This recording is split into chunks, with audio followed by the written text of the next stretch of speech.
बच्चों, आज हम पढ़ने जा रहे हैं पाठ 13 अनेक शब्दों के लिए एक शब्द।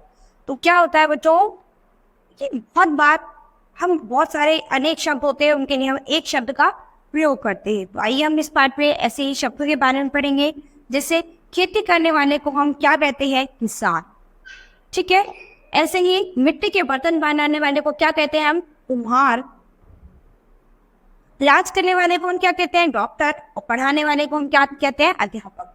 तो क्या है, एक बहुत सारे शब्दों को पढ़ने के बाद हमें पता चलता है उसको हम एक शब्द में क्या बोल सकते हैं कि जो इलाज करता है वो कौन होता है? डॉक्टर। ठीक है। जो पढ़ाता है वो कौन होता है? अध्यापक। जो खेतों में काम करता है वो कौन होता है? किसान। जो मिट्टी के बर्तन बनाता है वो क्या होता है? कुम्हार। तो इसे ही हम जानेंगे अनेक शब्दों के लिए एक शब्द। ठीक है।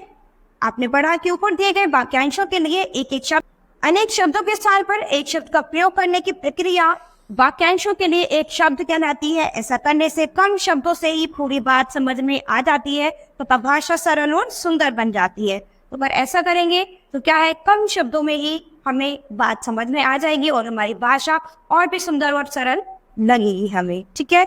नीचे अनेक शब्दों के लिए कुछ एक शब्द है, इन्हें समझिए और याद कीजिए।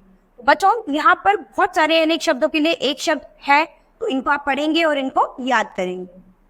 जो शहर में रहता हो तो वो क्या होता है? शहरी होता है। जो लोहे की जांचें बनाए वो कौन होता है? लोहार। जो गांव में रहता हो वो कौन होता है? ग्रामीण। जो मिठाई बनाकर बेचता हो वो कौन होता है? हलवाई। जो जूते सिलता हो वो कौन होता है? मोची। जो मीठा बोलता हो वो कौन होता है? मृदुभाषी। जो काम से जीत रहा है वो कौन होता है? कामचोर। नाचने वाला नृतक। नाचने वाली नृतकी। जो मंदिर में पूजा पाठ करे पुजारी। गाने वाला गायक। गाने वाली गायिका। प्रतिदिन होने वाला दैनिक। जो बोल नहीं सकता वो मूक। जो सुन नहीं सकता वो बधिर। जो देख नहीं सकता वो अंधा। जिसमें बनना हो वो कैसा होता है? निर्भय। जो कभी न मरे वो अमर। जो कभी बूढ़ा न हो वो अजर। पहाड़ों पर रहने वाला पहाड़ी। देखने वाला दर्शक। विज्ञान की खोज करने वाला वैज्ञानिक। सुनने वाला श्रोता। जो वर्ष में एक बार हो वो वार्षिक। तो ऐसे यहाँ पर आपने बहुत सारे शब्द पढ़े हैं जिनमें अनेक शब्दों के लिए आपने एक शब्द का प्रयोग करा है। तो बच्चों, आपको होमवर्क में भी ऐसे बहुत सारे वाक्य लिखने हैं जिनसे एक शब्द आप अनेक शब्दों के लिए एक शब्द का प्रयोग कर सके।